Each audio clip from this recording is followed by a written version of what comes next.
புதிய நேயர்களுக்கு வணக்கம். இந்த நாள் உங்களுக்கு இனிய நாளாக அமையட்டும். ஒவ்வொரு நாளும் ஆரோக்கியம் சார்ந்த நிறைய சந்தேகங்களையும் கேள்விகளையும் நேர்களாக நீங்க கால் பண்ணி கேட்டு தெரிஞ்சுட்டு இருக்கிற இந்த ஷோ டாக்டர் ஆன் கால். நேர்களை இன்னைக்கு டாக்டர் ஆன் கால்ல சர்க்கரை நோயினால ஏற்படக்கூடிய எலும்பு மூட்டு பாதிப்புகளை பத்தி நம்ம கேட்டு தெரிஞ்சுக்கவிருக்கிறோம். தோள்பட்டை வலி, அதே மாதிரி கணுக்கால் வலி, சர்க்கரை நோயினால வேற என்னென்ன பாதிப்புகள்லாம் இருக்கு, இதற்கு என்ன தீர்வுகள் அப்படிங்கிறதையும் நம்ம கேட்டு தெரிஞ்சுக்கவிருக்கிறோம். Chennai Vadapalani Puthur Kattu bone and joint சென்டரினுடைய நிறுவனர் வைத்தியர் திரு R.S. வேலுமணி அவர்கள் இன்றைய டாக்டர் ஆன் கால்ல நமக்காக இணைந்திருக்கிறார். சார், நிகழ்ச்சிக்கு வரவேற்றலாம். வணக்கம் சார். வணக்கம். சர்க்கரை நோயினால என்னென்ன காம்ப்ளிகேஷன்ஸ் இருக்கும்? பொதுவாக சிறுநீர் அடிக்கடி கழிக்கிறதுமா, அதே மாதிரி வெயிட் லாஸ் இருக்கிறது, இதெல்லாம் ஒரு சிம்டம்ஸாக இருக்குது. இது மட்டும்தான் பிரச்சனையா, இல்லை சர்க்கரை நோய் ஒருவருக்கு நாள்பட்டு இருக்குன்னா வேறு என்னென்ன பாதிப்புகளை அவங்க சந்திக்கிறாங்க? ஆமாம், அதாவது பார்த்தீங்கன்னா சர்க்கரை வியாதினால் பெரும்பாலானவர்களுக்கு கால் பாதத்தில் மதமதப்பு, கால் எரிச்சல் ஏற்படும்.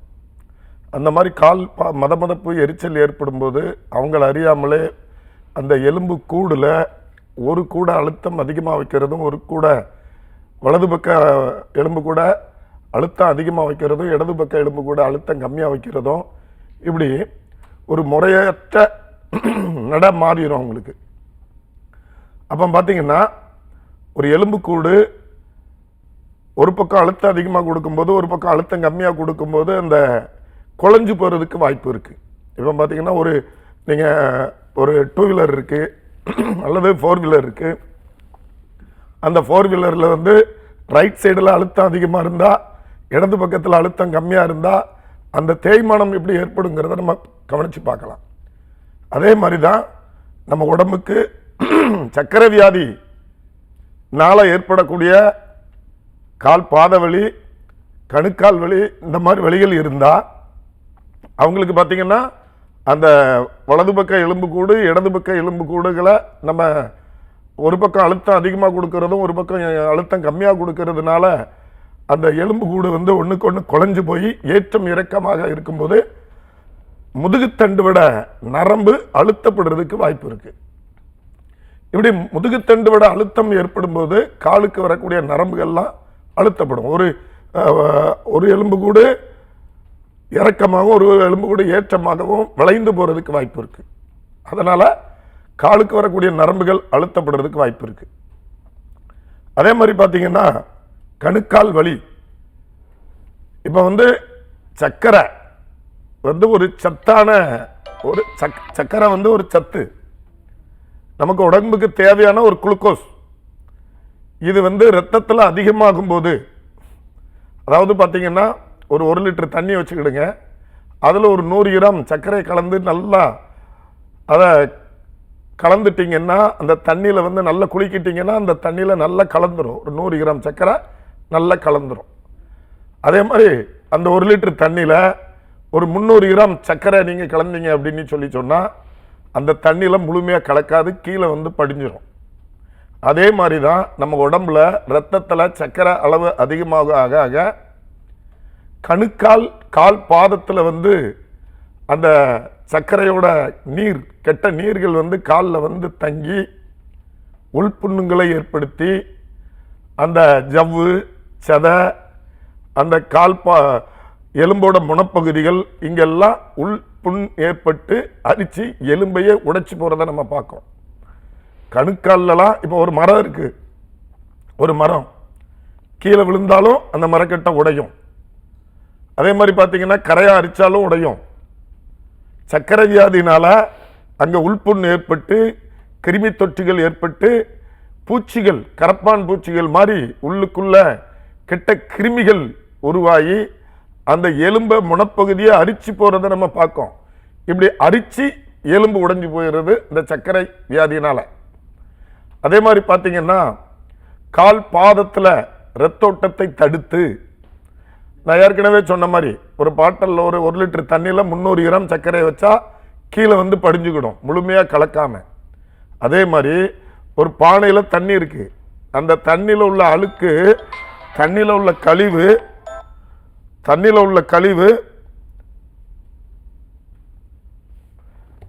எப்படி பானையில் உள்ள தண்ணியில் உள்ள கழிவு எப்படி கீழே தங்குமோ, அதே மாதிரி நம்ம உடம்புல உள்ள ரத்தத்தில் உள்ள கெட்ட சக்கரை கால் பாதத்தில் தங்கும். ஒரு உடம்புல ரத்தத்தில் இருக்கக்கூடிய கழிவுகள் கால் பாதத்தில் வந்து தங்கி உறைந்து அங்கே ரத்தோட்டத்தை தடுக்கிறத பார்க்கும். அதனால ரத்தத்தில் சர்க்கரையின் அளவு முத்தி போய் அளவுக்கு அதிகமாக இருக்கிறவங்களுக்கு கால் பாதத்தில் அந்த கருத்து போய் அங்கே வீங்கி இறுக்கம் ஏற்பட்டு ரத்தோட்டத்தை குறைக்கும். மேலே இருந்து ரத்தமும் நீரும் கீழே வரும், சர்க்கரையும் நீரும் கீழே வரும், ரத்தம் மட்டும் மேலே ஏறிவிடும், கெட்ட சர்க்கரைலாம் கீழே தங்கிடும். அப்போ அங்கே கால் புண்கள் ஏற்படுறதுக்கு வாய்ப்பு இருக்குது. ரத்தோட்டம் குறைந்து அங்கே உள் புண்கள் ஏற்பட்டு கால் அழுகி போய் காலை எடுக்க வேண்டிய நிலைமை ஏற்படுகிறது. இந்த மாதிரி எலும்பு பாதிப்பு ஏற்படுறவங்களுக்கெல்லாம் எங்களோட மருத்துவ வைத்தியசாலையில் உஷாராகி சக்கரை வியாதினால காலில் என்னென்ன பாதிப்புகள் இருக்கு, காலில் வந்து ரத்தோட்டம் குறையுதா, உள்புண் ஏற்பட்டிருக்கா அப்படிங்கிறதெல்லாம் பார்த்து முதலாகவே பாதிப்புகள் ஏற்படுறதுக்கு முன்னாலவே நம்ம உஷாராகி அவங்களுக்கு அதை அறிவுபூர்வமாக எடுத்துரைத்து நம்ம வந்து சிகிச்சை அளிக்கிறதுனால அந்த எங்களோட வைத்தியசாலைக்கு வர்றவங்களுக்கு இந்த உள்புண்கள் ஏற்படுறது, கால் கருத்து போகிறது, அழுகி போகிறது, இந்த மாதிரி பிரச்சனைகள் எல்லாம் இல்லாமல் சிகிச்சை அளிச்சிடும். நன்றி சார். நம்ம தொடர்ந்து பேசலாம். ஒரு அழைப்பாளர் இருக்காங்க. வணக்கம், உங்க பேர் சொல்லுங்க. என் பேர் மாரியம்மா மேடம். எந்த ஊர்ல இருந்து பேசுறீங்கம்மா? நான் இங்க மதுரையிலிருந்து பேசுறேன் மேடம். சரி, யாருக்கா கேக்குறீங்க? எனக்கு தான் மேடம், வயசு 59 ஆகுது. தொடர்ந்து உங்க கேள்வியை கேளுங்கம்மா. சாப்பிட்டு கொடுங்க. வணக்கம், சொல்லுங்கம்மா. வணக்கம் சார். எனக்கு 59 வயசு சார். சரி. கொஞ்சம் அல்சர் பிரச்சனைக்கு ஒமிப்ரசல் ரெகுலரா எடுத்துக்கிட்டு இருக்கிறேன். சரி. வேற எனக்கு பிரஷர் சுகர் எதுவும் கிடையாது. சரி. நான் கால் வலி, முட்டு வலி, உட்காந்துட்டு என்னால எந்திரிக்க முடியல, லெட்டின்ல உட்காந்து வெளியே போக முடியல, தண்ணி தூக்கி தண்ணியில நின்று வேலை பார்க்க முடியல. சரி. வெயிட் எவ்வளவு இருக்கீங்க? வெயிட் 59 கிலோ இருக்கேன் சார். வெயிட் 59 தான் இருக்கீங்க? ஆமா. சரி. யூரின்லாம் நைட் எத்தனை ட்ரிப் யூரின் போகுது? நைட் வந்து தண்ணி எல்லாம் குடிச்சனால 2-3 பேரனை பார்த்துக்கிட்டு 2 தரம் 3 தரம் எந்திரிச்சு போவேன். ஸோ அசந்து உறங்கிட்டோம்னா யூரின்லாம் நல்லா தான் போகுது சார். ஒரு ட்ரிப் தான் போகுது? ஆமா. இப்போ யூரின் வருது, பாத்ரூம் போறதுக்குள்ள ரிலீஸ் ஆகுதா? இல்ல அப்படியெல்லாம் இல்ல சார். யூரின் வருது, பாத்ரூம் எந்திரிச்சு போறதுக்குள்ள ரிலீஸ் ஆகல? இல்ல அப்படியெல்லாம் இல்ல இல்ல இல்ல. சரி. வேற ஏதாவது வயிற்று பிரச்சனைக்கு நீங்க மருந்து மாத்திரை சாப்பிட்டுட்டு இருக்கீங்களா? ஆமா சார். இந்த அல்சர் பிரச்சனை எனக்கு உண்டு, ஒமிப்ரசல் எடுத்துக்கிட்டு இருக்கேன். சரி சரி. ஆமா, வேற எந்த இதுக்கும் நான் மாத்திரை போடல சார். சரிம்மா, போனை கட் பண்ணிக்கிடுங்க, நான் விளக்கம் சொல்றேன். அதாவது இந்த முழங்கால் முட்டியில ஏதாவது நீங்க கீழே விழுந்து எலும்பு கிராக் ஆயோ அல்லது ஜவ்வு கிழிதல் ஏற்பட்டோ நமக்கு வலி வந்துச்சுதுன்னா இது ஒரு நேரடி பாதிப்பு. கீழே விழுந்ததுனால முழங்கால் முட்டில் ஜவ்வு கிழிஞ்சிட்டு அல்லது எலும்பு கிராக் ஆயிடுச்சு, அதனால வலி வந்திருக்கு, இதுக்கு ரெஸ்ட் கொடுக்கணும் அப்படின்னு சொல்லி நம்ம எடுத்துக்கிடலாம். ஆனால் கீழே விழலை, எதுவுமே அடிப்படலை, என்ன காரணமுமே தெரில அப்படின்னு சொல்லி சொன்னால் நம்ம உடம்புல உள்ள கெட்ட நீர்கள், கெட்ட வயிற்றுல இருந்து ஜீரண கோளாறுனால வயிற்று பிரச்சனையினால ஏற்படக்கூடிய கெட்ட வாயுக்கள் முழங்கால் மூட்டு ஜவ்வு பகுதிக்குள்ள புகுந்து வீங்கி அங்கே உள்புண்ணை ஏற்படுத்தி வலியை ஏற்படுத்தும். அப்போ நீங்கள் நேரில் வந்தீங்கன்னா இது வந்து கேஸ்னாலையா, வயிற்றுல பிரச்சனை இருக்கிறதுனால, வயிற்றுல அல்சர் பிரச்சனை இருக்கிறதுனால, ஜீரண கோளாறு இருக்கிறதுனால உருவாகக்கூடிய கெட்ட வாயுனால உங்களுக்கு இந்த முழங்கால் மூட்டில் வலி இருக்கா அப்படிங்கிறதெல்லாம் பார்த்து அந்த எதனால் அந்த மூட்டில் நீர் கோர்த்துருக்கோ வாயு கோர்த்துருக்கோ அதுக்கேற்றார் போல் சிகிச்சை கொடுக்கும்போது இதை நிரந்தரமாக குணப்படுத்திடலாம். கீழே போய்கிட்டு இருக்கக்கூடிய நம்பருக்கு கால் பண்ணி அப்பாயின்மெண்ட் வாங்கிட்டு வாங்கம்மா, சரி பண்ணிடலாம். நன்றிமா அழைத்தமைக்கு. நம்ம தொடர்ந்து பேசலாம் சார். இப்போது ஒரு சர்க்கரை நோய் இருக்குது அப்படின்னா இப்போ நீங்கள் இந்த பிரச்சனைகள்லாம் இருக்கும் அப்படின்னு சொன்னீங்க. இந்த ப்ராசஸ் பற்றி சொல்லுங்கள் சார். நிறைய பேர் வந்து இன்சுலின் எடுப்பாங்க, மருந்துகள் எடுப்பாங்க, ஆனாலும் இந்த பிரச்சனை வருது அப்படின்னா எங்கே தவறு நடக்குது? ஆமாம், அதாவது பார்த்தீங்கன்னா ஒரு 30 வருடத்திற்கு முன்னாலெல்லாம் பார்த்தீங்கன்னா யாருக்கோ ஒருத்தருக்கு சர்க்கரை வியாதினால காலில் புண்ணு அப்படின்னு சொல்லி நம்ம பார்த்துருக்கோம். ஆனால் இன்றைக்கு சின்ன சின்ன பசங்களுக்கெல்லாம் எங்களோட வைத்தியசாலையில் எலும்பு உடைஞ்சு வராங்க, ஆள் டிஃப்ரெண்டாக இருப்பார், ஒரு மாதிரி எடை குறைந்து தோள்கள்லாம் மாறி போயிருக்கும், என்ன பிரச்சனை இருக்குது அப்படின்னு சொல்லி விசாரித்தா அவரோட ஹிஸ்ட்ரியை கேட்கும்போது சர்க்கரை வியாதி இருக்குது அப்படின்னு சொல்கிறத நம்ம பார்க்க முடியுது. இது பார்த்திங்கன்னா இன்றைக்கி வாழ்க்கை முறை மாற்றம். எடுத்த உடனே நம்ம பிறந்து ஒரு சில மணி நேரத்தில் சில தடுப்பூசிகளை போடுறோம். எந்த உயிரினமாவது பறந்து கொஞ்ச நேரத்தில் தடுப்பூசி இருக்கா எடுத்துக்கிறதா அப்படின்னு சொல்லி நம்ம பார்க்கணும். அதே மாதிரி பார்த்தீங்கன்னா இன்னைக்கு வாழ்க்கை முறை மாற்றம். தாய் வயிற்றில் இருக்கும்போதே நிறையா ரசாயன மருந்துகள். இப்போ எங்கள் வீட்டிலலாம் பார்த்தீங்கன்னா 9 பேர், எங்கள் அம்மா 9 குழந்தைகளை பெற்று ஆரோக்கியமாக இன்னும் ஒரு 89 வயசில் நல்லா வாழ்ந்து வந்துக்கிட்டு இருக்காங்க. 89 வயசு தனியாக சாப்பிட்டு தனியாக சமைச்சு தனியாக சாப்பிட்டு வாழ்ந்துக்கிட்டு இருக்காங்க, யாரோட உதவியும் இல்லாமல். இன்றைக்கு ஒரு குழந்தை 2 குழந்தைகளை பெற்றெடுத்த தாய்மார்களுக்கு இடுப்புவலி, முதுகுவலி இந்த மாதிரி அவதிப்பட்டுக்கிட்டு இருக்காங்க. அப்போ அறிவியல் வளர்ந்துக்கிட்டு இருக்கா? அறிவியல் வளர்ச்சிங்கிற பேரில் நம்ம ஒரு ஆடம்பரத்தை நோக்கி ஏமாந்துக்கிட்டு இருக்கோமா அப்படின்னு சொல்லி நம்ம யோசிக்க வேண்டியிருக்கு. ஏன்னா 9 குழந்தையை பெற்றவங்க இன்னைக்கு ஆரோக்கியமாக இருக்காங்க. ஒரு குழந்தை 2 குழந்தையை பெற்று எடுத்துட்டு அந்த குழந்தைக்கு சர்க்கரை வியாதி, தாய்க்கு இடுப்பு வலி, இந்த மாதிரி பல நோய்கள்னால அவதிப்படுறாங்க. அப்போ நம்ம இன்னைக்கு இருக்கக்கூடிய அறிவியல் மருத்துவத்தை நம்ம மூடத்தனமாக ஆடம்பரமாக நம்புகிறோமா அல்லது அறிவியல் பூர்வமாக நம்புகிறோமா அப்படிங்கிறத நம்ம யோசிக்கணும். ஏன் அப்படின்னு சொல்லி சொன்னால், எடுத்த உடனே வயிற்றில் தாய் அந்த குழந்தை தரித்த உடனே எந்த உயிரினங்களுமே அந்த மாதிரி ஒரு ரசாயன மருந்துகளை சாப்பிடாம நம்ம மட்டும் நிறைய ரசாயன மருந்துகளை சாப்பிட்டுக்கிட்டு பாரம்பரிய நடைமுறைகளை தவிர்த்து விட்டு இன்றைக்கு நம்ம வாழ்க்கை முறை மாறினதுனால நமக்கு இன்றைக்கு குழந்தைக்கே நமக்கு சர்க்கரை வியாதி ஏற்படுறது, கிட்னி பாதிப்பு ஏற்படுறது, இந்த மாதிரி பாதிப்புகளை நம்ம பார்த்துக்கிட்டு இருக்கோம். அதனால் வாழ்க்கை முறை மாற்றம் தான் காரணமே தவிர மற்றபடி நோய் நமக்கு புதுசாக வானத்திலிருந்து நமக்கு குதிக்கிறது கிடையாது. மிக்க நன்றி சார். இன்னைக்கு டாக்டர் ஆன் கால்ல சர்க்கரை நோயினால் ஏற்படக்கூடிய பாதிப்புகள் என்ன, நம்மளுடைய உடல்ல எலும்பு மூட்டுகள் ஏற்படக்கூடிய பாதிப்புகள், தோள்பட்ட வலி, கணுக்கால் வலி, இதற்கு என்ன மாதிரியான தீர்வுகள் இருக்கு அப்படிங்கிறத தான் பேசிட்டு இருக்கோம். Chennai Vadapalani Puthur Kattu bone and joint சென்டர்னுடைய நிறுவனர் வைத்தியர் திரு RS வேலுமணி அவர்கள் இணைந்து இதற்கான விளக்கத்தை நமக்கு கொடுத்துட்டு இருக்காரு. நம்ம தொடர்ந்து பேசலாம்.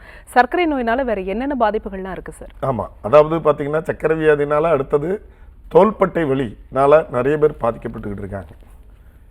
அதாவது இந்த தோள்பட்டையோட படைப்போட நோக்கமே அந்த மேல் பகுதி பந்துக்கின்ற மூட்டுன்னு அதுக்கு பேர், கையோட மேல் பகுதிக்கு. அதோட படைப்போட நோக்கமே மேல் பகுதி பந்து மாதிரி படைக்கப்பட்டிருக்கும். ஏன்னா பந்து தான் உருளும், மேல் பகுதி பால் மாதிரி அந்த ரவுண்டாக படைக்கப்பட்டிருக்கும். அப்போ தான் கையை உருண்டு கையை மேலே தூக்க முடியும். அது சதுரமாக படைக்கப்பட்டிருந்தா கையை தூக்க முடியாது. அப்போ அது கையை அந்த மேல் பகுதி உருண்டு கொடுத்தாதான், அந்த பால் உருண்டாதான் நமக்கு கையை மேலே தூக்க முடியும். அந்த பால் உருளணும்னா அதுக்கு மேல் காலர் போனுக்கும் அந்த பந்துக்கிண்ண முட்டை எலும்போட முனப்பகுதிக்கும் கேப் வேணும். அந்த கேப்புக்குள்ள இரத்தத்தில் அதிகப்படியான இருக்கக்கூடிய கெட்ட சக்கரை அந்த ஜவ்வு பகுதிகளுக்குள்ள புகுந்து நீர்க்கட்டுகளாக அங்கே உள்ளே புகுந்து நீர்க்கட்டுகள் ஏற்பட்டு வீங்கி உள்புண்ணை ஏற்படுத்தும் தோள்பட்டைக்குள்ள. அப்போ அங்கே கடுமையான வலிகள் ஏற்படும். கீழே விழுந்திருக்க மாட்டாங்க, எந்த ஒரு அடியும் பட்டிருக்காது, என்ன காரணம்னே தெரியாது வலி வந்ததுக்கு. ஆனால் ஆஸ்பத்திரியில் போய் தோள்பட்டையில் வலி வந்துட்டு அப்படின்னு சொல்லி ஸ்கேன் எடுத்து பார்ப்பாங்க. அப்போ ஸ்கேனில் ஜவ்வு கிழிதல் அப்படின்னு சொல்லி ரிப்போர்ட் கொடுத்துருவாங்க. ஸ்கேனுக்கு தெரியாது நீங்கள் கீழே விழுந்தீங்களா அல்லது அடிபட்டுச்சா சர்க்கரை வியாதி இருக்கான்னு ஸ்கேனுக்கு கேட்க தெரியாது. அதுக்கு வாயும் கிடையாது, காதும் கிடையாது. அது ஒரு மிஷின். உள்ளே இருக்கக்கூடிய பாதிப்புகளை, உள்ளே இருக்கக்கூடிய மாறுதல்களை, வீக்கத்தை நமக்கு காமிக்கும். அப்போ ஜவ்வு நமக்கு எதனால் அங்கே உள்புண்ணு ஏற்பட்டுச்சு, அந்த ஜவ்வு புண்ணுனால கிழிந்திருக்கா, கீழே விழுந்து டேமேஜ் ஆகிருக்கா, நேரடியான ஜவ்வு கிழிதலா அப்படின்னு சொல்லி நம்ம தான் பார்க்கணும். அதை விட்டுட்டு அந்த ரிப்போர்ட்டில் ஜவ்வு கிழிதல் அப்படின்னு சொல்லி ரிப்போர்ட்டு கொடுத்த உடனே அந்த ரிப்போர்ட்டை வச்சுட்டு இந்த ஜவ்வு கிழிதலுக்கான சிகிச்சை முறையை மேற்கொண்டுருவாங்க. பாரம்பரிய மருத்துவத்தில் கெட்டு போடுறது தவறு. சர்க்கரை வியாதினால தோள்பட்டையில் வரக்கூடிய வலிக்கு ஜவ்வு உள்புண்ணு தான் இருக்கும், அது கிழிதல் கிடையாது, உள்புண்ணு. எப்படி தோலில் ஒரு புண்ணு வந்துட்டுன்னா தோல் டேமேஜ் ஆகுதோ, அதே மாதிரி அந்த ஜவ்வுக்குள்ள தோள்பட்டைக்கு உள்ள ஜவ்வுக்குள்ள புண்ணு வந்துட்டுனா அந்த தோள்பட்டை அந்த ஜவ்வு பகுதி உள்புண்ணு ஏற்படும், அந்த ஜவ்வு புண்ணாகும். எப்படி தோலில் சர்க்கரை வியாதினால அல்லது ஏதோ ஒரு காரணத்துக்காக தோலில் புண்ணு வந்தால் தோல் எப்படி பாதிக்கப்படுமோ அதே மாதிரி ஜவ்வு அந்த உள்புண்ணுனால பாதிக்கப்படும். அப்போது நம்ம உள்புண்ணை ஆற்றும்போது நமக்கு அந்த ஜவ்வு நார்மல் ஆயிரும், எந்த ஒரு வலிகளுமே இல்லாமல் வாழ்நாள் முழுவதும் ஆரோக்கியமாக வாழலாம். ஆனால் அந்த சர்க்கரை வியாதினால் வந்திருக்கக்கூடிய ஒரு உள்புண்ணை ஜவ்வு கிழிதல் அப்படின்னு சொல்லி ரிப்போர்ட்டில் பார்த்துட்டு ஆப்ரேஷன் பண்ணுறதோ கெட்டு போடுறதோ மேலும் பாதிப்புகளை ஏற்படுத்தி கை ஊனத்தை ஏற்படுத்தும். அதனால் சர்க்கரை வியாதினால் தோள்பட்டையில் வலி வர்றவங்களுக்கு அதுக்கு எங்களோட வைத்தியசாலையை முறையான சிகிச்சை, இயற்கையான முறையில் உடம்புல சர்க்கரையின் அளவை குறைத்து தோள்பட்டையில் உள்ள நீர்க்கட்டுகளை களைத்து உள்புண்ணை ஆற்றி நிரந்தரமாக குணமாக்குறோம். மிக்க நன்றி சார். நம்ம தொடர்ந்து பேசலாம். ஒரு அழைப்பாளர் இருக்காங்க. வணக்கம், உங்க பேர் சொல்லுங்க. ஹலோ வணக்கம்மா, டிவி வால்யூம் குறைச்சிடுங்க. உங்க பேர் எந்த ஊர்ல இருந்து? என் பேரு அம்மலா, பாண்டிச்சேரி. சரிம்மா, யாருக்கா கேக்குறீங்க? எனக்கோசம் மேடம். உங்க வயது என்னம்மா? என் வயது 48. சரிம்மா, டிவி வால்யூம் குறைச்சிடுறீங்களா? உங்க கேள்வியை கேளுங்கம்மா, தொடர்ந்து பேசுங்க. பாண்டிச்சேரியில இருந்து. அம்மா, உங்க கேள்வியை மட்டும் கேளுங்க. டிவி பார்க்காதீங்கம்மா, டிவி பார்க்காதீங்க. டிவி வால்யூம் குறைச்சிடுங்க, லைவ்ல இருக்கோம். உங்க கேள்வியை மட்டும் கேளுங்க. 48 வயசு மேடம். உங்க குறைய கேளுங்கம்மா. எனக்கு சுகர் இருக்கு சார். சரி. சோத்து பக்கமா வீங்கிக்கிட்டு யூரின் பிரச்சனையா வீங்கிக்கிச்சு. சரி. களி இருக்கு. ஆனா கண்ணு வர எனக்கு சரியா தெரியல சார். சரி. அதுதான் என்ன பண்ண, வீக்கமா இருக்குது. அந்த இடம் யூரின் போனா எரியுது, வலிக்குது. சரி. அதாவது எவ்வளவு நாளா உங்களுக்கு யூரின் ட்ராக் இன்ஃபெக்ஷன் இருக்கு? இப்ப ரீசெண்டா ஒரு 3 வாரமா இருக்கு சார். எதுவும் வேலை பாக்கீங்களா எப்படிமா? ஆமா சார், நான் கொத்தனார் வேலைக்கு போறேன் சார். கொத்தனார் வேலைக்கு போறீங்க, சுகர் இருக்கு. முதல்ல நீங்க அந்த வேலைக்கு போகக்கூடாது. ஏன்னா 46 வயசுல வரக்கூடிய சர்க்கரை வியாதி கொஞ்சம் தீவிரத்தை ஏற்படுத்தும், உள்புண்களை ஏற்படுத்தும். இந்த சர்க்கரை, அதாவது சின்ன வயசுல வரக்கூடிய ஒரு சர்க்கரை வியாதி பார்த்தீங்கன்னா உங்களுக்கு கர்ப்பப்பையில் உள்புண்ணை ஏற்படுத்தும். அதே மாதிரி சிறுநீரக பையில், யூரின் பையில், அந்த யூரின் ட்ராக்ல எல்லாத்தையும் உள்புண்களை ஏற்படுத்தும். அதனால் இன்ஃபெக்ஷன் ஆகி அந்த கிருமி தொற்றுகள் நமக்கு கிட்னி, இந்த உள்ளுறுப்புகளை பாதிக்கிறதுக்கு வாய்ப்பு இருக்குது. அதனால் முதல்ல நீங்கள் இந்த மாதிரியான இதெல்லாம் அதிகமாக வெயிட்டு தூக்குறது, ஒரு கொத்தனார் வேலை பார்க்கறது நல்ல வெயிட்டு தூக்குறது, ப்ளஸ் பார்த்தீங்கன்னா சிமெண்ட், இந்த சிமெண்ட் பெரிய டஸ்ட்டு நமக்கு நுரையீரல் வழியாக உள்ளே போய் உள்ள நுரையீரலை பாதித்து நமக்கு தேவையில்லாமல் உடம்புல டஸ்ட்டை ஏற்படுத்தும். இதுவும் அந்த சர்க்கரை வியாதி சேரும்போது நமக்கு மேலும் உடல்நிலை பாதிப்பு ஏற்படுறதுக்கு வாய்ப்பு இருக்குது. அதனால் நீங்கள் இந்த மாதிரி கடினமான வேலைகளை செய்கிறத இப்போதைக்கு நிப்பாட்டணும். அதே மாதிரி பார்த்தீங்கன்னா சிமெண்ட்டு, இந்த மாதிரி ஒரு பொல்யூஷன், ஒரு தூசி நுரையீரல் வழியாக உள்ளே போய் பாதிப்பு ஏற்படுத்தக்கூடிய, டஸ்ட் அலர்ஜி ஏற்படுத்தக்கூடிய வேலைகளை நீங்கள் முதல்ல தவிர்க்கணும். எங்களோட வைத்தியசாலைக்கு வந்தீங்க அப்படின்னு சொன்னால் உங்களுக்கு இயற்கையிலே சர்க்கரையின் அளவை குறைத்து உள்பாதிப்புகள் எதனால் நமக்கு சர்க்கரை வியாதி வந்துச்சு, எதனால் நமக்கு எங்கெங்கெல்லாம் அந்த சர்க்கரை வியாதினால் பாதிப்புகள் ஏற்பட்டிருக்கு அப்படிங்கிறத நம்ம பார்த்து அதுக்கு நிரந்தரமாக அந்த சர்க்கரை வியாதினால் ஏற்படக்கூடிய பாதிப்புகளை நிரந்தரமாக குணப்படுத்திடலாம். அதாவது இப்போதைக்கு உங்களுக்கு இருக்கக்கூடிய நிலைமை பார்த்தீங்கன்னா கண் பார்வை குறைதல்னு சொல்கிறீங்க. அதே மாதிரி பார்த்தீங்கன்னா இடுப்பில் வலி இருக்கிறதா சொல்கிறீங்க. அதே மாதிரி யூரின் ட்ராக் இன்ஃபெக்ஷன் இருக்கிறதா சொல்கிறீங்க. ஒரு செடி இருக்கு, நல்ல தண்ணி போகிற வரைக்கும் தான் அந்த செடி நல்ல பூ பூக்கும், காய் காய்க்கும், அந்த இலைகள் ஆரோக்கியமாக இருக்கும், அந்த செடியோட தோள்கள் ஆரோக்கியமாக இருக்கும், அந்த செடியோட தண்டு பகுதிகள் ஆரோக்கியமாக இருக்கும். அந்த செடிக்கு எப்போ நம்ம உப்பு தண்ணியை பாய்ச்சிட்டோமோ, அந்த செடிக்கு சரியில்லாத தண்ணி உப்பு தண்ணியை பாய்ச்சிட்டோமோ அப்போ அந்த செடியோட இலைகள் உதிர்ந்துடும், தோல் உதிர்ந்துடும். அந்த நல்ல தண்ணி பாயக்கூடிய செடிக்கும் உப்பு தண்ணி பாயக்கூடிய செடிக்கும் நிறைய வித்தியாசங்கள் வந்துடும். அதே மாதிரி தான் நம்ம உடம்பு. சர்க்கரை அதிகமான ரத்தம் பாயுறதுனால கண்ணுக்கு போகக்கூடிய இரத்த நாளங்கள் பாதிக்கு, எப்படி ஒரு செடிக்கு உப்பு தண்ணி பாதிப்பு உப்பு தண்ணி பாய்ஞ்சால் என்னென்ன பாதிப்புகள் ஒரு செடியை ஏற்படுத்துமோ அதே மாதிரி நமக்கு சர்க்கரை வியாதி அதிகமாக சர்க்கரை அதிகமாக இருக்கக்கூடிய இரத்தம் பாதிக்கிறதுனால உங்களுக்கு முடி உதிர்தல், தோல் பாதிப்பு, கண் பார்வை குறைதல், இந்த மாதிரி கை கால் மூட்டு வலி எல்லா பாதிப்புகளும் ஏற்படுத்தும். அப்போ நம்ம கண்ணுக்கு வைத்தியம் பார்க்கணுமா, காலுக்கு வைத்தியம் பார்க்கணுமா, யூரின் ட்ராக் இன்ஃபெக்ஷனுக்கு வைத்தியம் பார்க்கணுமான்னா முதல்ல நம்ம சர்க்கரைக்கு தான் முதல்ல வைத்தியம் பார்க்கணும். சர்க்கரையோட அளவை இயற்கையிலே நிரந்தரமாக குறைக்கிறதுக்கு நம்ம பார்க்கணும். அப்படி குறைக்கும் போது உடல் தானே அதை நல்லா ரெடி பண்ணிக்கிடும். நேரில் வந்து பாருங்க. நன்றி அழைத்தமைக்கு. அடுத்த அழைப்பாளர் யாருன்னு பார்க்கலாம். வணக்கம், உங்க பேர் சொல்லுங்க. வணக்கம் மேடம். வணக்கம்மா, உங்க பேர் எந்த ஊர்ல இருந்து? அமுதா, கரூர். யாருக்கா கேக்குறீங்கம்மா? எனக்காக தான் மேடம். உங்க வயது என்னம்மா? 45. சரி, தொடர்ந்து உங்க கேள்வியை கேளுங்கம்மா. வணக்கம். வணக்கம், சொல்லுங்கம்மா. சார், எனக்கு அந்த தோல் பட்டையும் கீழே அந்த ஜாயிண்ட் வரும்ல சார், அது ரெண்டும் வலிக்குது. எல்போ ஜாயிண்ட், தோள்பட்டை ஜாயிண்ட், எல்போ ஜாயிண்ட். அந்த தோல் பட்டைக்கு என்ன வேலைமா பாக்கீங்க? சார், நான் எதுவும் வேலையில போகல, ஹவுஸ் ஒய்ஃபா தான் இருக்கேன், வீட்டில் தான் இருக்கேன். சர்க்கரை வியாதி எதுவும் இருக்கா? சர்க்கரை வியாதி இல்லை சார், தைராய்டு இருக்கு. தைராய்டு இருக்கு. சரி, சளி, சைனஸ் பிரச்சனை அந்த மாதிரி எதுவும் இருக்காமா? தலை, அதாவது முன்னாடி நெத்தி மட்டும் வலிக்கும் சார். தலை முன்னாடி நெத்தி மட்டும் வலிக்கும். அதுவும் முன்னாடி நெத்தி வலிக்கும். அந்த ஷோல்டரோட சேர்ந்து கழுத்து கொஞ்சம் வலி இருக்கு. ஷோல்டரோட சேர்த்து கழுத்து வலி இருக்குல்ல? சரிம்மா. ஏதாவது கொஞ்சம் தூரம் நடந்தா உங்களுக்கு டயர்ட் ஆகுறது, நடக்க முடியாம ஆகுறது? கொஞ்சம் தூரம் நடந்தா கொஞ்சம் தலைவலி வந்துருது. நடந்தாலே தலைவலி வருது, மூச்சு வாங்குது. மூச்சு வாங்கோட ஒரு ஒரு ஒரு இது போயிட்டு வந்து திருப்பி ரிட்டர்ன் போகலான்னு சொன்னா ஒரு மாதிரி தலைவலிக்குது. உங்களால நடக்க முடியல? ஆமாங்க சார். சரிம்மா, இந்த போனை கட் பண்ணிக்கிடுங்க, நான் உங்களுக்கு விளக்கம் சொல்றேன்.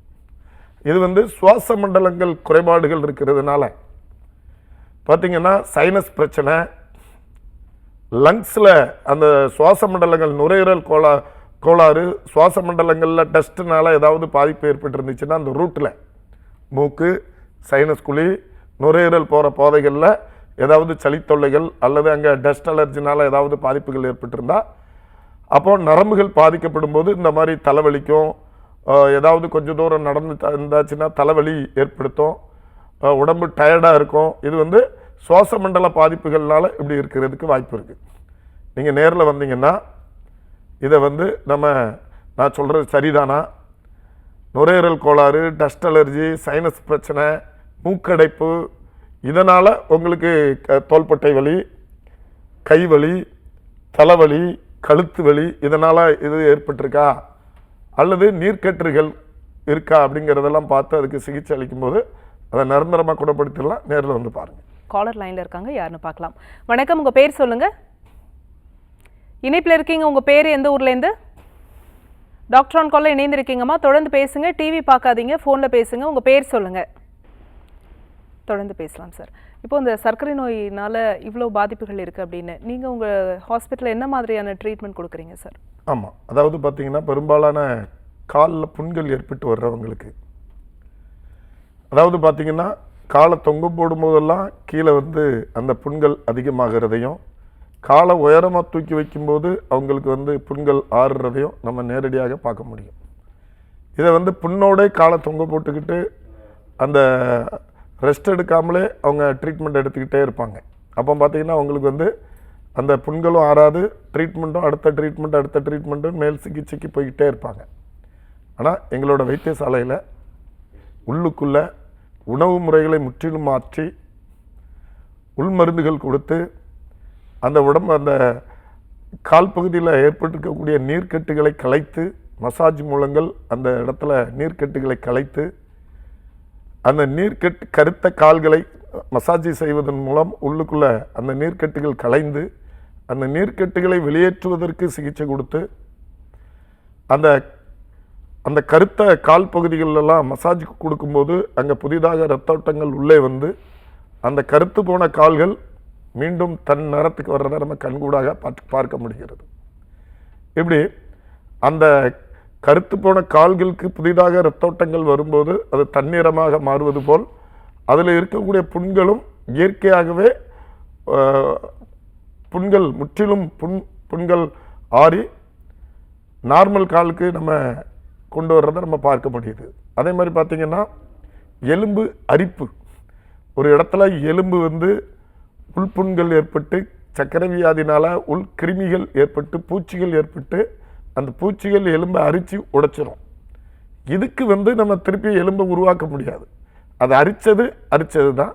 அந்த அரிச்சதுக்கு ஏற்றார் போல் நம்ம வாழ்க்கை முறை மாற்றத்தை அவங்களுக்கு சொல்லி கொடுத்து வாழ்நாள் முழுவதும் அவங்க மற்றவர்களை போன்று ஆரோக்கியமாக வாழ்கிறதுக்கு நாங்கள் வகை பண்ணி கொடுக்கோம். அதே மாதிரி பார்த்திங்கன்னா சர்க்கரை வியாதினால் எங்களோட வைத்தியசாலைக்கு தோள்பட்டையில் வரக்கூடிய வலிகள் தான் அதிக பேர் வந்துக்கிட்டு இருக்காங்க. அவங்களுக்கெல்லாம் மரும சிகிச்சைகள் கொடுத்து, ஏன்னா தோள்பட்டையோட வலி அப்படின்னு சொல்லி நம்ம அதை நிறுத்திட முடியாது. தோள்பட்டை இறுகி போயிடும், கையை தூக்க முடியாமல் போயிடும், இந்த தோள்பட்டையை ரொட்டேஷன் கொடுக்க முடியாமல் போயிடும். அப்போ இடது பக்கத்தில் உள்ள ஒரு தோள்பட்டை அந்த பால் ஜாயிண்ட் இருக அடுத்தது அந்த தோள்பட்டை ஜவ்வு பகுதி இருக்கும், அடுத்தது தோல் பகுதி இருக்கும், அடுத்தது மசில் பகுதி இருக்கும், அடுத்தது எலும்பு கூடி இருக்கும். இப்படி அதை வந்து முறையாக சிகிச்சை கொடுக்காட்டா அதை அப்படி வச்சுக்கிட்டே வலியை தாங்கிக்கிட்டு மாத்திரைகளை போட்டுக்கிட்டு அந்த வலியை தாங்கிக்கிட்டே இருந்தால் முதல்ல அந்த ஜவ்வு பகுதி உள்ளே இருக்கக்கூடிய ஜவ்வு இருக்கும். அதுக்கு பிறகு பார்த்தீங்கன்னா அதை சுற்றி இருக்கக்கூடிய அந்த மசில் இருக்கும், நரம்புகள்லாம் இருக்கும், எலும்பு பகுதியும் இருக்க ஆரம்பிச்சிடும். அந்த டோட்டலாகவே அந்த ஏரியாவில் உள்ள ராஜ உறுப்புகளும் பாதிக்கப்படுறதுக்கு வாய்ப்பு இருக்குது. அங்கே இறுக்கம் ஏற்பட இங்கே சுவாச மண்டலங்கள், இதயம், நுரையீரல் கோளாறு வரைக்கும் ஏற்படுறதுக்கு வாய்ப்புகள் இருக்குது. அப்போது நம்ம சாதாரண தோள்பட்டை வலி சர்க்கரை வியாதினால் ஏற்பட்டிருக்கு அப்படின்னு சொல்லி எடுத்துக்கிட முடியாது. இதனால் நெஞ்சு வலி, அந்த நுரையீரல் பகுதிகளில் வலி, முதுகு வலி, கழுத்து வலி, இந்த மாதிரி வலிகள் ஏற்படுறதெல்லாம் நம்ம பார்க்க முடியும். அதனால் தோள்பட்டையின சர்க்கரை வியாதினால் வரக்கூடிய நோயாளிகளுக்கு எங்களோட வைத்தியசாலையில் வறுமை சிகிச்சை கொடுத்து, மசாஜ் ஒத்தளங்கள் கொடுத்து, இயற்கையிலே அந்த சர்க்கரையின் அளவை குறைத்து, உள்ளே இருக்கக்கூடிய நீர்க்கட்டுகளை களைத்து வெளியேற்றி மருந்துகள் கொடுத்து, எக்ஸசைஸ், அந்த தோள்பட்டை இறுக்கமாகி போய் இருக்கும், அந்த இறுக்கத்தை குறைப்பதற்காக, நிரந்தரமாக குணமாக்குவதற்காக, அந்த தோள்பட்டை வலி இல்லாதவர்கள் எப்படி அந்த கையை உயரமாக தூக்கி பின்னால் முதுக தடவி தன் கையால் முதுகை கொண்டு தடவுற அளவுக்கு நாங்கள் அதை ரெடி பண்ணி விட்டுருவோம். ஏன்னா மரும சிகிச்சை, உள்மருந்துகள், பத்தியம், இந்த மாதிரி முறையாக சிகிச்சை மேற்கொள்ளும் போது இயற்கையில் அது குணமாகிறது. இது ஒரு பெரிய விஷயமே கிடையாது. எங்களோட வைத்தியசாலைக்கு வர்றவங்க தோள்பட்டை சர்க்கரை வியாதினால் தோள்பட்டைக்கு வலி தோள்பட்டையில் வலி வந்து சிகிச்சைக்கு வர்றவங்க அனைவரும் நிரந்தரமாக குணமாகி போகிறாங்க. நன்றி சார். நம்ம தொடர்ந்து பேசலாம். ஒரு காலர் லைன்ல இருக்காங்க. வணக்கம், உங்க பேர் சொல்லுங்க. இணைப்பில் இருக்கீங்க. டிவி வால்யூம் குறைச்சிருங்க சார். டிவி பார்க்காதீங்க, போன்ல பேசுங்கம்மா. கொஞ்சம் தள்ளி நின்று பேசுங்கம்மா. உங்க பேர் எந்த ஊர்ல இருந்து? நான் என் பேர் கோமதிங்க, தேனியில இருந்து பேசுறோம். யாருக்கா கேக்குறீங்கம்மா? எனக்காகத்தான் கேக்குறோம். உங்க வயது சொல்லிட்டு பேசுங்க. என் வயது வந்து 72. சொல்லுங்கம்மா, உங்க குறைய கேளுங்க. மதமதப்பா இருக்கு. உங்க குறைய கேளுங்க. பாகத்துல எரிச்சல் இருக்கு. சரி. பழங்கள்லாம் சாப்பிடலாமா? சக்கரை வியாதி இருக்காமா? சக்கரை இருக்குங்க சார். சக்கரை வியாதி இருக்கு. எத்தனை வருஷமா இருக்கு? அது ஒரு 4-5 வருஷமா இருக்குங்க சார். 4-5 வருஷமா இருக்கு. இருக்கேன். சரி. இப்போ கால் பாதத்துல எரிச்சல் இருக்கு, அப்படிதானே? ஆமா, பாதத்துல எரிச்சல் இருக்கு. கால் வந்து சாப்பிட்டா மெதுவா எனக்கு பஞ்சில நடக்கிற மாதிரி இருக்குங்க சார். சரி. அதனால இடுப்புல எதுவும் வலி இருக்காமா? இல்லைங்க சார், இடுப்புல எல்லாம் வலி இல்ல. இந்த நீங்க சொன்ன மாதிரி தோள்பட்டையில லேசா வலது பக்கம் கொஞ்சம் லேசா வலிக்கும் சில நேரம். சரிம்மா, இதை ஃபோனை கட் பண்ணிக்கிடுங்க, நான் உங்களுக்கு விளக்கம் சொல்கிறேன். அதாவது பார்த்தீங்கன்னா காலில் வந்து உங்களுக்கு நீர் கோர்த்துக்கிடுறதுனால, இப்போ நான் ஏற்கனவே சொல்லியிருக்கேன், ஒரு பானையில் தண்ணி இருக்குது, அந்த தண்ணியில் உள்ள அழுக்கு எங்கே போய் தங்கும்? கீழே தங்கும். உதாரணத்துக்கு ஒரு 1 லிட்டர் பாட்டலில் ஒரு 300 கிராம் சர்க்கரை கலந்துருங்க. அந்த சர்க்கரை கலந்து தண்ணியில் கலந்தது போக கீழே போய் தங்கிடும்.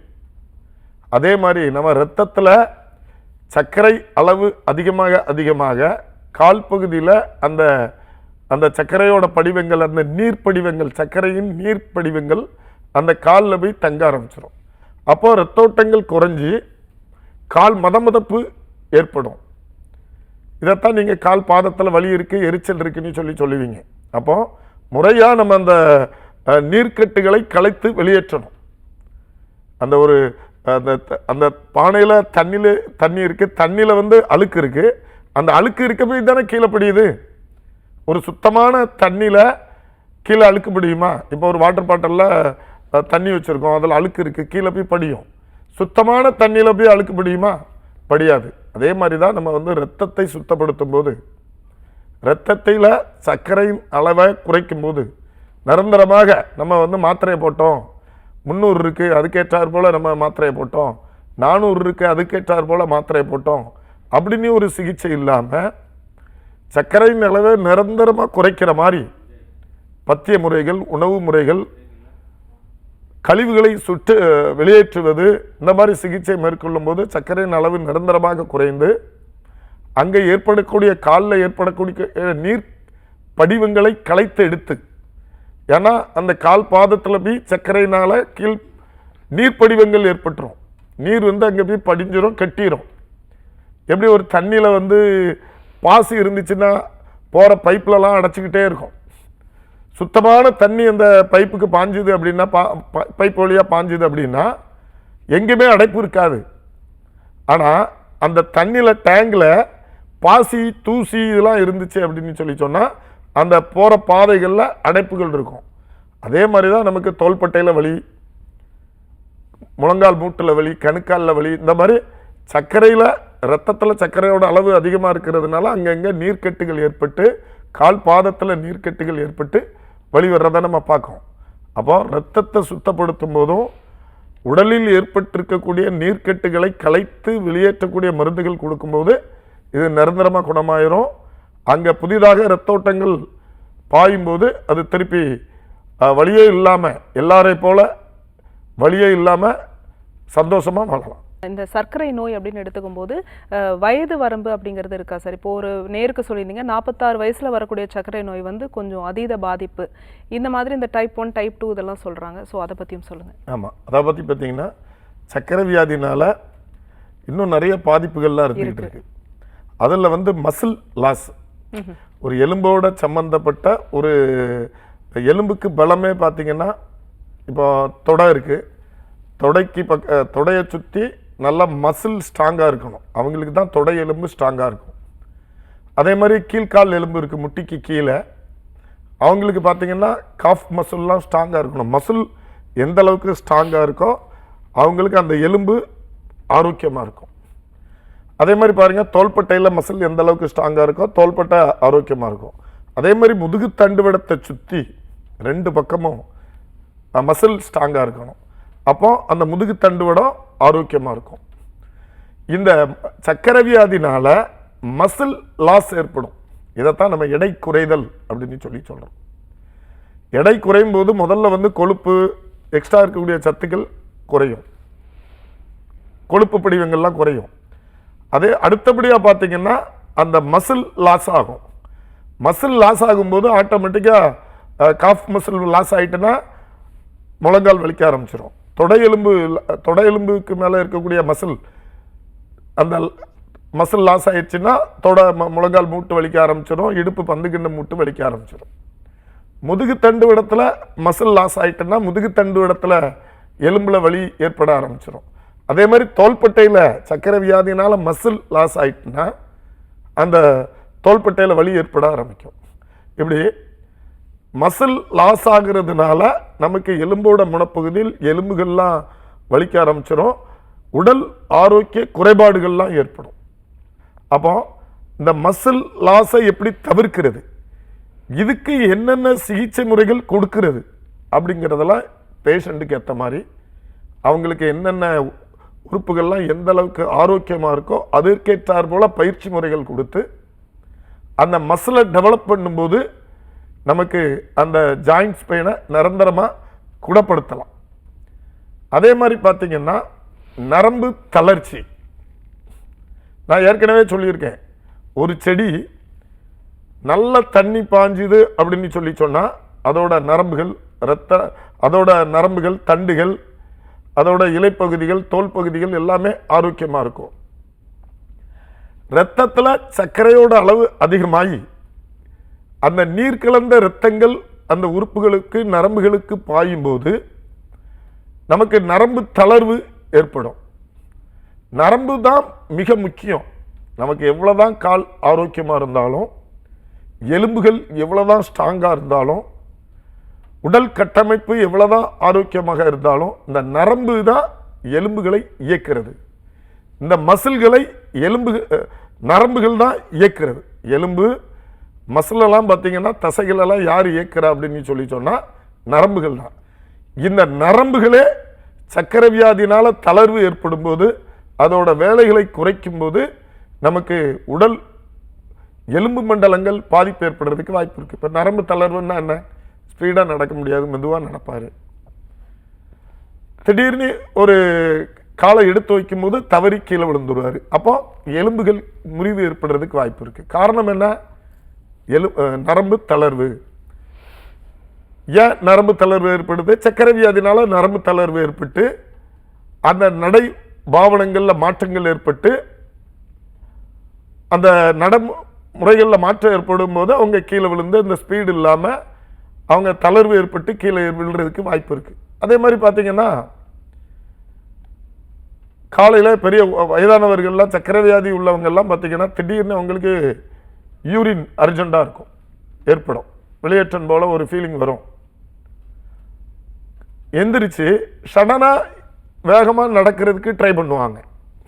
ஏன்னா சர்க்கரை வியாதி உள்ளவங்களுக்கு அடிக்கடி சிறுநீர் கழித்தல் பிரச்சனை ஏற்படும். அந்த மாதிரி சிறுநீர் கழிக்க தூக்கத்தில் திடீர்னு கண் விழித்து எந்திரிக்கும் போது நரம்பு தளர்வு ஏற்பட்டவர்களுக்கு திடீர்னு ஒரு தலைச்சுத்தல் ஏற்பட்டு கீழே விழுந்து இடுப்பு பந்துக்கிண்ண மூட்டு முறிவு ஏற்படுறத நம்ம பார்க்கோம். இந்த நிகழ்ச்சி மூலமா இந்த வயதானவர்கள்லாம் தெரிந்து கொள்ள வேண்டிய விஷயம், சிறுநீர் கழிக்க எந்திரிக்கும் போது நிதானமாக எந்திரித்து ஒரு 30 செகண்ட் உட்கார்ந்துட்டு, அதே மாதிரி பார்த்தீங்கன்னா காலை தொங்க போட்டு ஒரு 30 செகண்ட் உட்கார்ந்துட்டு, எந்திரித்து ஒரு 30 செகண்ட் நின்றுட்டு நம்ம நடக்க ஆரம்பிக்கும் போது தான் நம்ம இந்த மாதிரி இடுப்பு பந்துக்கண்ணு மூட்டு முறிவு ஏற்படுறத நம்ம தடுக்க முடியும், பாதுகாக்க முடியும். ஏன்னா எங்களோட வைத்தியசாலைக்கு சர்க்கரை வியாதி இருக்கிறவங்களுக்கு இடுப்பு பந்துக்கண்ண மூட்டு 65 வயதுக்கு மேற்பட்டவர்களுக்கு முறிவு ஏற்பட்டு வராங்க. அவங்களுக்கெல்லாம் அவங்களோட ஹிஸ்டரியை கேட்கும்போது எதனால் எலும்பு முறிவு ஏற்பட்டது அப்படிங்கிறத நம்ம கேட்கும்போது, நான் சிறுநீர் கழிக்க எந்திரிச்சேன், அவசரத்தில் எந்திரிச்சு நடக்க முற்பட்ட போது தலைச்சுத்தல் ஏற்பட்டு கீழே விழுந்து அந்த பந்துக்கண்ண மூட்டு உடைஞ்சிட்டு அப்படின்னு சொல்லுவாங்க. இது ஒருத்தருக்கு ஏற்பட்டால் அது ஒரு சாதாரண விஷயமா எடுத்துக்கிடலாம். அந்த நைட்டு முறிவு ஏற்படுறவங்களுக்கு அனைவருக்கும் இந்த மாதிரி பிரச்சனைகள் தான் சொல்கிறாங்க. அப்போ நம்ம இந்த நிகழ்ச்சியை பார்க்குறவங்க, வயதானவங்க யூரின் கழிக்க முழிக்கும்போது எந்திரிச்சு உட்காரணும், ஒரு அரை நிமிஷம் காலை தொங்க போட்டு ஒரு 30 செகண்ட் உட்காரணும், எந்திரிச்சு ஒரு 30 செகண்டு நிற்கணும். அதுக்கு பிறகு நடக்க ஆரம்பிக்கும் போது நமக்கு இந்த மாதிரி தலைச்சுத்தல் ஏற்பட்டு கீழே விழுந்து இந்த இடுப்பு எலும்பு முறிவு ஏற்படுறதை நம்ம தடுத்துடலாம். மிக்க நன்றி சார், அருமையான விளக்கம் கொடுத்துருக்கீங்க. நம்ம தொடர்ந்து பேசலாம். ஒரு காலர் லைன்ல இருக்காங்க. வணக்கம், உங்க பேர் சொல்லுங்க.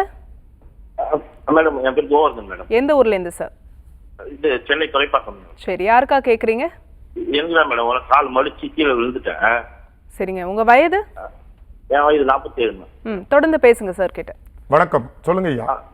சார், மடிச்சு காலை ஒரு கால் கீழே விழுந்துட்டேன் ஒரு 6 மாசம் முன்னாடி. சரி, அது என்னன்னா இப்ப பின்னாடி பக்கமா காலை வச்சு மடிச்சு உட்காந்து ஒரு காலு கரெக்டா நீட்டினா ஒரு காலு நீட்டும் போது ரைட்டர் சைடு கால் நீட்டும் போது இந்த சைடு ஒதுங்கி திரும்பி செட் ஆகிற மாதிரி இருக்குது சார். வலி வருது சார், அப்படியே லெஃப்ட் சைடுல கீழ் பக்கம் வலி அப்புறமா செட் ஆகிற மாதிரி இருக்கு சார். டக்குன்னு நீட்ட முடியல. அதாவது முழங்கால் முட்டியில வலி இருக்கா, இடுப்புல வலி இருக்கா, கணுக்கால்ல வலி இருக்கா? முட்டி சார், அது முட்டியில வலி இல்ல, முட்டிக்கு கீழே காஃப் மசில்ல வலி இருக்கு. ஆமா, அப்படி காலை அதான் மடிச்சு டக்குன்னு ஏது முடியல சார். அப்படியே ஓவரா வலிக்குது சார். அப்படி கொஞ்சமா காலை கீழே எப்படி விழுந்தீங்க? அது ஒரு நாள் கீழே விழுந்துட்டேன் சார். அதான் இல்ல, எதனால விழுந்தீங்க? அதான் வழிக்கு கீழே கீழே விழுந்துட்டேன். வலிக்கு தான் கீழே விழுந்தீங்க. ஆமா சார். சரி, உடல் எடை எவ்வளோ இருக்கீங்க? உடல் எடை என்ன ஒரு 45 இருக்கும் சார். 45-50 தான். மொத்தமே 50 கிலோ தான் இருக்கீங்க. வயசு என்னாச்சு? 47 வயசு சார். 47 வயசுல 50 கிலோ 47 கிலோ தான் இருக்கீங்க அப்படின்னு சொல்லி சொன்னா நமக்கு வேற என்ன பிரச்சனைக்கெல்லாம் நீங்க மருந்து மாத்திரை எடுத்துக்கிட்டு இருக்கீங்க? வேற எதுக்கும் மாத்திரைலாம் எடுக்கல சார் நான் இதுக்கெல்லாம். சரி, வேற என்ன வியாதிக்கெல்லாம் மருந்து மாத்திரைகள் எடுத்துக்கிட்டு இருக்கீங்க? எதுவும் எதுக்குமே எடுக்கல? எதுக்குமே எடுக்கல. இதுக்குதான் லாஸ்ட் டைம் ஒரு ஹாஸ்பிட்டல் மடிச்சு கீழே வந்துட்டு ரொம்ப டைட் ஆயிடுச்சு. உட்கார கூட முடியாம. வேற எந்த வியாதியும் இல்ல? இல்ல சார், எதுவும் இல்ல சார். சரி, கீழே விழுறதுக்கு முன்னாடி இந்த மாதிரி பிரச்சனைகள் எதுவுமே இல்ல? எதுவுமே இல்ல சார். நல்லதா இருந்தேன் நான். அந்த முட்டில நல்லதா இருந்தது. அது மடிச்சு கீழே விழுந்த உடனே இப்ப என்ன பின்பக்கமா மடிச்சு உட்காந்து காலு ஒரு காலை நீட்டிடுறேன், நல்லா வந்துட்டு. ஒரு கால் வந்து அப்படியே ஒரு வலி வந்து அப்பமா வந்து டப்பு வந்து உள்ள வந்து செட் ஆகிற மாதிரி இருக்கு சார். சரிங்க, இந்த போனை கட் பண்ணிக்கிடுங்க, நான் உங்களுக்கு விளக்கம் சொல்றேன். அதாவது பாத்தீங்கன்னா 47 வயசுல 47 கிலோ 50 கிலோ அப்படிங்கிறது ஒரு மிக எடை குறைவு. அப்போ இவங்களுக்கு தேவையான அளவு மசில் எலும்புல மசில் பிடிப்பு இருக்காது. மசில் அதிகமாக இருந்தால் கட்டாயம் எடை அதிகமாக இருக்கும். நார்மல் எடை வந்துடும். நார்மல் எடையே இல்லைங்கும் போது அவங்களுக்கு மசில்லாம் அந்த தேவையான அளவு அங்கே எலும்பை சுற்றி இருக்கக்கூடிய மசில்லாம் லாஸ்டில் தான் இருக்கும், பெரிய அளவில் இருக்காது, பிடிப்பு இல்லாமல் இருக்கும். இப்போ நம்ம சாப்பிட்றோம், ஒரு டெய்லி உணவு சாப்பிட்றோம். இந்த உணவு நம்ம செலவு பண்ணியிருந்தோம். நல்லா ஓடுறோம், விளையாடுறோம், பேசுகிறோம், வேலை செய்கிறோம். இந்த மாதிரி எல்லா செய்யக்கூடிய ஒவ்வொரு வேலைக்கும் நம்ம சாப்பிடக்கூடிய உணவுகள் தான் எனர்ஜா மாறி செலவாகிட்டு இருக்கு. சாப்பிட்றோம், ஜீரணமாகுது, சத்து கிடைக்கி நம்ம அதை வேலை செய்யும்போது அந்த எனர்ஜி வெளியேற்றி அது செலவு செய்யப்படுது. அப்போ நம்மளோட சாப்பாடு குறைவாக இருக்கும்போது, தேவையான அளவு சாப்பாடு எடுக்கலை, சத்து குறைபாடு இருக்கும்போது ஏற்கனவே எலும்பில் உள்ள சத்துக்கள் மசிலில் உள்ள சத்துக்களை நம்ம உறிஞ்சி நம்மளோட உடம்பு இயங்கிக்கிட்டு இருக்கோம். அப்போ இந்த மாதிரி டயத்தில் நம்ம கீழே விழுந்துட்டா, தேவையே இல்லாமல் கீழே விழுகிறவங்களுக்கெல்லாம் எலும்புல வலி வருதா அப்படின்னா கிடையாது. எத்தனையோ பேர் டெய்லி வேலை செய்யும்போது, டெய்லி விளையாடும்போது, ஹை ஜம்ப் தாண்டுறாங்க, கீழே தான் விழுவாங்க. கபடி விளையாடுறாங்க, உருண்டு பரண்டு எந்திரிக்காங்க, கீழே தானே விழுகிறாங்க. ஒருத்தன் கீழே விழுகிறான், 5 பேர் 6 பேர் மேலே விழுகிறான், உருண்டு புரண்டு எந்திரிக்கான், அவங்களுக்கெல்லாம் வலி வரலையே. அப்போ ஏற்கனவே உங்களுக்கு உடல் எடை குறைவு, இந்த மாதிரி அந்த சத்து குறைபாடுனால நீங்கள் கீழே விழுந்த உடனே இந்த மாதிரி வலி இருந்துக்கிட்டே இருக்கு.